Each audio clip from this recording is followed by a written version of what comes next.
Hi, this is Mike Sweeney from sabercoaching.com with another story from the edge. I call this the edge of distraction, but you could also call it the edge of noticing. Every few seconds or every few minutes, there's things that are pulling me and everyone away from their focus. Whether it's a text notification, a Teams notification, an email from multiple different sources, social feeds, noises outside, anything takes us away from what we're currently focused on. And I'm finding that even when I'm eating, I'm grabbing food really quickly, I'm sitting down, I'm trying to read something, and I'm not really aware of even how it tastes, what I'm eating sometimes. And I found myself the other day walking my dog, little Snickers here, meditating and scrolling through a news feed at the same time. So basically doing none of the things. And I was checking boxes, but I really wasn't there. I wasn't present to notice. And I find this a lot when I'm in conversation with people, that I'm moved to interrupt or jump in or think other thoughts. And I remember years ago, I was in a coach training program and there was this exercise we did. And they put a piece of tape on the ground and we were asked to close our eyes. And then they asked us to think about where we were 10 years from now. And we took a couple moments to think about being 10 years ago and where we were, where we lived, who was around us. And then they asked us to do the same exercise with 5 years ago. And we got to where we were, who we were with, what we were thinking about, the circumstances of our lives and our relationships. And then 1 year ago, we did the same thing. Where were you? Who were you with? Where did you live? What were you working on? What were your hobbies? What was your skill level? And then we did even closer, a year, a month, a week, a day. And as we started to think about the past, we were flooded with thoughts and emotions and memories. And then we did an hour ago,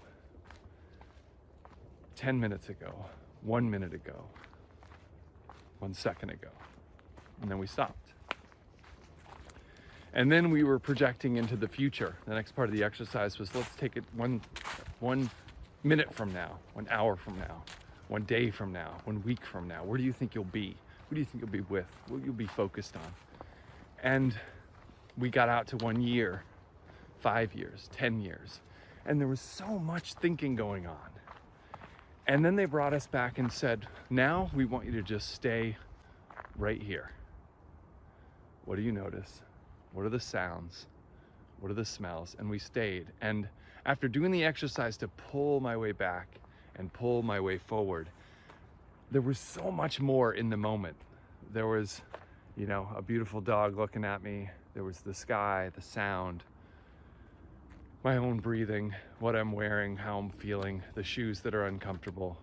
And there's so much more to notice in the moment. And that calls to me, and when I find myself meditating and walking the dog and doing all those things at the same time, that it's time to maybe shift things. So here's what I'm observing, thinking, noticing as I'm at the edge of distraction or the edge of noticing, depending on which way you think. First is there's the difference between the floodlight, being aware of everything, and the flashlight, being focused on one thing.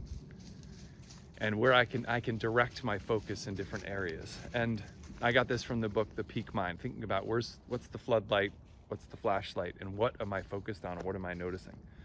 The second is just slowing the game down. I'm here with you right now. That's all I'm thinking about. Not the next thing, not the next thing after that, not the thing that happened before, but if I'm a golfer, I'm standing over one ball, there's one stroke, that's the only thing I'm focused on.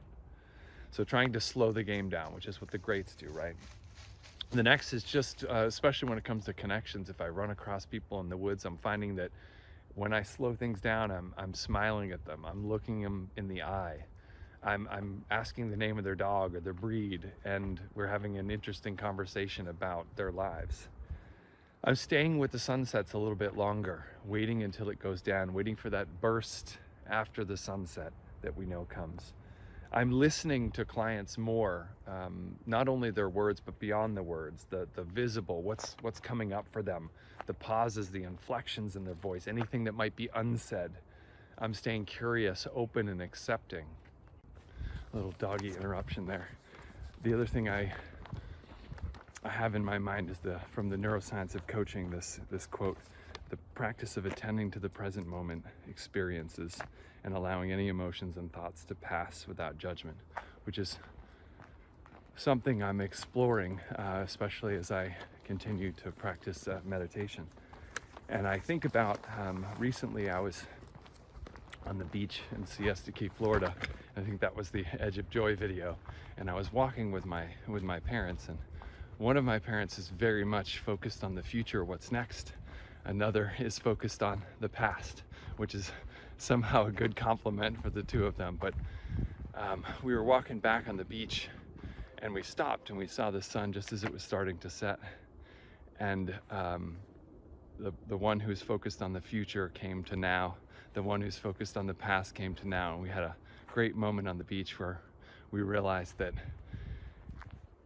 we were just there. That's all we had to do, is stay there. So as I sit here on the edge of distraction or the edge of noticing, I get to choose. And in each moment, I can focus on what's here, or I can focus on what's next. I can focus on what was on the past. But it seems like, especially when working with coaching clients, focusing on what's here, there's a lot more here in every moment. I hope you have a good one. This is Red Rocks! This is the Edge!